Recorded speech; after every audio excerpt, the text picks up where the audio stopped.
রাজ্য জুড়ে লাগামহীন মাদক কারবার ও নেশার ব্যাপক বিস্তারের বিরুদ্ধে এবার তীব্র প্রতিবাদের স্বরূপ হল সারা ভারতে গণতান্ত্রিক নারী সমিতি। যুব সমাজকে মাদকের মরণফাঁদ থেকে রক্ষা করার পাশাপাশি বিশেষ করে বনমালীপুর এলাকার তরুণদের এই অন্ধকার জগৎ থেকে দূরে সরিয়ে আনতে মঙ্গলবার এক জোরালো আন্দোলনের ডাক দেওয়া হয়। সংগঠনের পূর্ব আগরতলা অঞ্চল কমিটির উদ্যোগে এদিন আগরতলা পূর্ব মহিলা থানায় গিয়ে পুলিশের ভারপ্রাপ্ত আধিকারিকের হাতে একটি স্মারকলিপি ও ডেপুটেশন তুলে দেন নারী সমিতির প্রতিনিধিরা। তাদের স্পষ্ট অভিযোগ, সিসিটিভি ক্যামেরা ও প্রশাসনের কড়া নজরদারি থাকা সত্ত্বেও শহরের বিভিন্ন জনবহুল এলাকায় প্রকাশ্যে চলছে মাদকের রমরমা ব্যবসা, যা আগামী প্রজন্মের ভবিষ্যৎকে সম্পূর্ণ অন্ধকারের দিকে ঠেলে দিচ্ছে। ডেপুটেশন প্রদান শেষে সংবাদ মাধ্যমের মুখোমুখি হয়ে রাজ্যের বর্তমান আইন শৃঙ্খলা পরিস্থিতি নিয়ে চরম ক্ষোভ উগরে দেন নারী নেতৃত্ব। তারা বলেন, সরকার একসময় নেশামুক্ত ত্রিপুরা গড়ার প্রতিশ্রুতি দিলেও বর্তমানে বাস্তব পরিস্থিতি ঠিক উল্টো রূপ নিয়েছে। কর্মসংস্থান ও সঠিক শিক্ষার পরিবেশ না থাকায় যুব সমাজের একটা বড় অংশ আছে বিপথগামী। উপরন্তু রেগা বা টুয়েপের মতো গ্রামীণ কর্মসংস্থান প্রকল্পগুলো বন্ধের মুখে পড়ায় সাধারণ মানুষের আর্থিক সংকট আরও তীব্র হয়েছে। অবিলম্বে মাদক কারবারিদের বিরুদ্ধে কঠোর আইনি পদক্ষেপ নেওয়ার দাবি জানিয়ে প্রশাসন ও মুখ্যমন্ত্রীকে দ্রুত ব্যবস্থা গ্রহণের হুঁশিয়ারি দিয়েছে নারী সমিতি। আজকে সারা ভারত গণতান্ত্রিক নারী সমিতির পূর্ব আগরতলা অঞ্চল কমিটির উদ্যোগে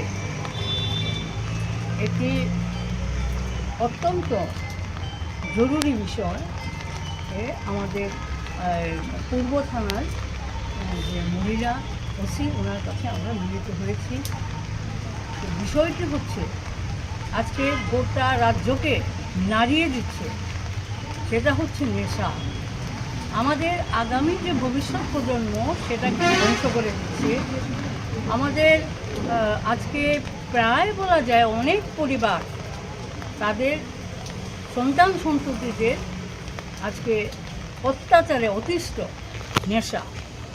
অথচ আমাদের রাজ্যের সরকার বলেছিল যে তারা নেশামুক্ত ত্রিপুরা করবে, কিন্তু আজকে পর্যন্ত আমরা দেখলাম না, বরঞ্চ নেশা হাতে তুলে দিচ্ছে, যাতে তারা কর্মসংস্থান শিক্ষার কথা না বলতে পারে, যাতে এই সমস্ত বিষয় নিয়ে লড়াই না করতে পারে, নেশায় বুঁদ হয়ে থাকো। তো এই জায়গায় দাঁড়িয়ে আমরা দেখছি আমাদের এই এলাকার বিভিন্ন জায়গাতে, বনমালীপুর এলাকা এই জায়গা বা আরও বিভিন্ন জায়গা আছে যেখানে আপনারা যদি জানতে চান আমরা বলবো, বা আমাদের এই কাগজের মধ্যেও আছে। আমরা ওসি সাহেবকে বলবো যে কোথায় কোথায় এই ধরনের রমরমা চলছে। সিসিটিভি ফুটেজ থাকলে পরেও ওই এত জনবহুল এলাকা, এখানের মধ্যেও কিন্তু এই বিষয়গুলো চলছে। পুলিশ কোথায়, প্রশাসন কোথায়? গোটা রাজ্য আজকে মানে একদম ধুলায় লুণ্ঠিত হচ্ছে।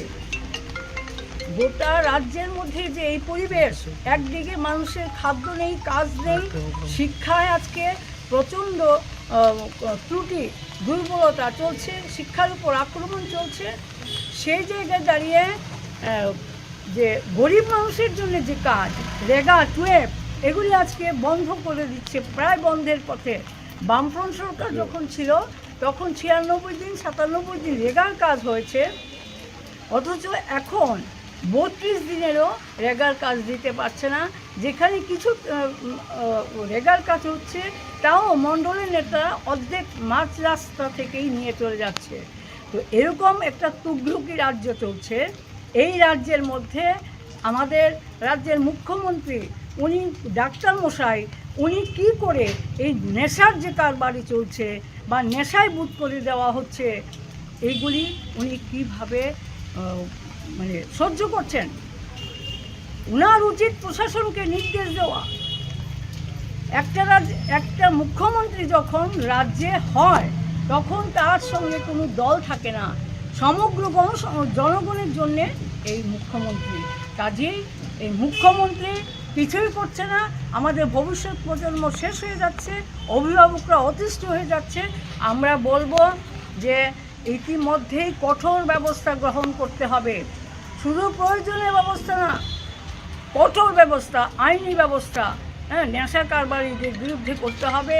এবং যারা নেশায় বুথ করে রাখছে, বিজেপি দলের অনেক নেতা আছে, মণ্ডলের নেতারা আছে, ওই তাদেরকে নিজের দলের লোক বলে অ্যারেস্ট করবেন না, এটা হবে না, কারণ আমাদের রাজ্যটাকে শেষ করে দেবেন না।